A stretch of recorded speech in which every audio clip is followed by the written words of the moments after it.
ETF index mutual funds నేర్చుకుని stock మార్కెట్లో రాణించాలనుకుంటున్నారా? వెంటనే ఈ నెంబర్కి కాల్ చేయండి.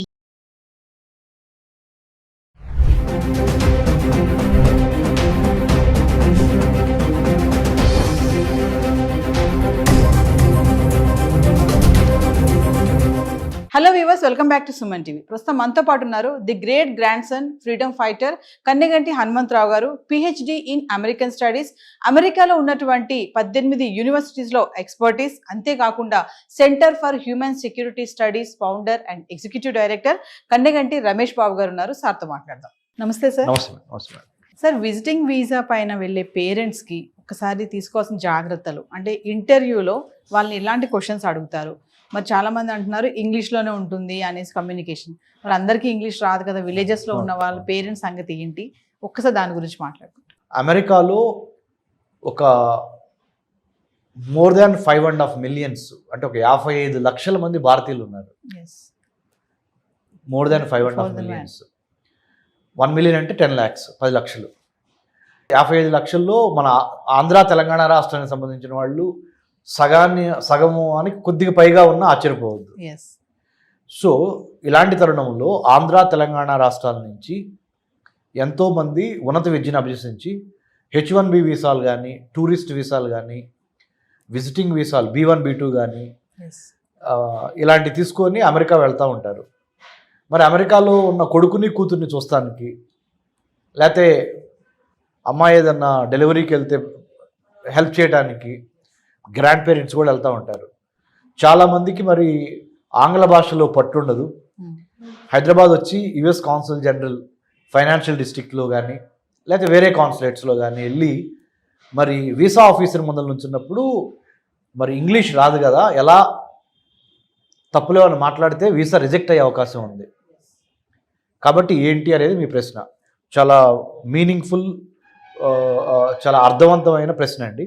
దానికి ఏం చేశారంటే, సౌలభ్యం కోసం మీరు ముందరగానే ఒక ట్రాన్స్లేటర్ని యుఎస్ వీసా ఆఫీసర్స్తో ముందరగానే కమ్యూనికేట్ చేసి, ఓకే, బై ఈమెయిల్ అయితే ఈమెయిల్, బై అప్లికేషన్లోనే do you need any translator అనేది ఉంటే yes we need a translator అనేది స్పష్టంగా రాయగలిగితే, మాకు ఆంగ్ల భాషను తెలుగులో చెప్పడం, తెలుగు భాషను ఆంగ్లంలో చెప్పడానికి, తర్జుమా చేయడానికి మాకు ఒకళ్ళు కావాలి అని అడిగితే యుఎస్ కాన్సులేటే ప్రొవైడ్ చేస్తుంది. నెంబర్ 1. లేదా చాలా వీసాలకు సంబంధించి చాలా క్యూస్ ఉంటాయి, లైన్స్ యుఎస్ కాన్సులేట్లో. ఎవరైతే ట్రాన్స్లేటర్స్ అవైలబుల్ ఉన్నారో మనం మొదలుగా రిక్వెస్ట్ చేస్తే ఆ క్యూలోకి పంపించే అవకాశం ఉంది. రెండోది. మూడోది, మనం కూడా మన పేరెంట్స్కి మాట్లాడేది 4 మాటలైనా ఖచ్చితంగా మాట్లాడటానికి ముందలుగానే మనము ప్రిపేర్ చేయాలి. మానసికంగా మన తల్లిదండ్రులను కానీ మన బంధువుల్ని కానీ ఎవరైతే అమెరికా వద్దాం అనుకుంటున్నారో మనకు హెల్ప్ చేయడానికి వాళ్ళని ముందలుగానే మానసికంగా సంసిద్ధం చేయాలి. ఎలా అంటే, ఎక్కడికి వెళ్తున్నావు? నేను పలానా మా అమ్మాయి దగ్గరికి లేకపోతే మా అబ్బాయి దగ్గరికి వెళ్తున్నాను. ఎన్నాళ్ళు ఉంటారు?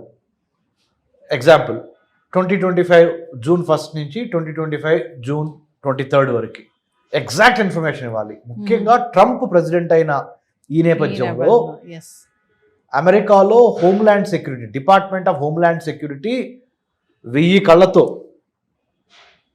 ఎక్కువ మందికి వీసాలు ఇద్దాము అని చూస్తాం పోయి ఎంతమందికి వీసాలు తిరస్కరిద్దాము అనే ఒక యాటిట్యూడ్ ఉన్న ఈ రోజుల్లో, అంటే ఇప్పుడు ప్రస్తుతానికి ఉన్న పరిస్థితులు మారతాయి, కానీ ప్రస్తుతానికి ఉన్న పరిస్థితుల్లో ఖచ్చితంగా నిజాయితీగా, నిబ్బరంగా, ధైర్యంగా సమాధానం చెప్పటం రావాలి.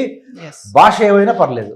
ఓకే, అంటే ట్రాన్స్లేటర్ ఉంటారు, అయినప్పటికీ చెప్పాల్సింది ఏంటంటే, పలానా తారీఖు నుంచి పలానా తారీఖు మేము అక్కడ ఉంటాము, ఎందుకు వెళ్తున్నారు అన్నప్పుడు ఏదైతే బలమైన కారణం ఉందో ఆ కారణాన్ని కరెక్ట్గా నిక్కచ్చిగా చెప్పటము. ఇదివరకిట్లాగా ఒక వీసా తీసుకొని ఇంకో పని మీద వెళ్ళి మనసులో ఒకటి పెట్టుకొని బయట వీసా ఆఫీసర్కి ఒకటి చెప్పి ఎలాగోలా సముద్రాలు దాటేసి అమెరికాలో అడుగు పెడదాం అనే ఆ ట్రెండ్ ఏదైతే ఉందో ఆ వరవడికి ఇప్పుడు ఒక ఫుల్ స్టాప్ పడింది. ఏదైనా మన మంచి కోసమే. తద్వారా ఏమవుద్దంటే, ఇప్పుడు ఏమవుతుందంటే నవీన్ గారు, 10 మందికి నిజంగా జెన్యున్ రీజన్స్ ఉన్నా ఒకళ్ళు తప్పు చేయటం వలన మిగతా 9 మందికి ఆ అవకాశాలు దెబ్బతినిపోతాయి. Yes, correct. దయచేసి మనం కూడా బాధ్యతతో మెలగాలి, ఉన్నది ఉన్నట్టుగా చెప్పాలి. మన దేశ పరువు ప్రతిష్టని ప్లస్ మన కుటుంబ పరువు ప్రతిష్టని కాపాడుకోవాలి, అబద్ధాలు చెప్పొద్దు అనే దాని మీద మానసికంగా మీరు సంసిద్ధులై వెళ్ళండి. తద్వారా దేశానికి పేరు తెచ్చిన వాళ్ళు అవుతారు, మన రాష్ట్రానికి, మీ ఊరికి, మీ కుటుంబానికి పేరు తెచ్చిన వాళ్ళు అవుతారు. అంటే ఇప్పుడు ఉన్నటువంటి పరిస్థితిలో వీసాస్ అన్ని కూడా కొంచెం స్ట్రిక్ట్ అయిపోయాయని అనుకో. చాలా స్ట్రిక్ట్ అయింది, చాలా స్ట్రిక్ట్ అయింది, కొద్దిగా కదండి, చాలా స్ట్రిక్ట్ అయినాయి. ప్రేక్షకులకి నేను చెప్పేది ఏంటంటే, ఎవరైతే చూస్తున్నారో ఈ ప్రోగ్రాము, ట్రంప్ ప్రవేశపెట్టిన స్ట్రిక్ట్ పాలసీస్ ఏవైతే ఉన్నాయో ఇప్పుడు, ఏది ఇమిగ్రేషన్ కానీ, హైర్ ఎడ్యుకేషన్ కానీ, H1B వీసాలు, లేకపోతే జాబ్స్ గురించి కానీ, ఇవి అమెరికా మిత్రపక్షాలతో పాటు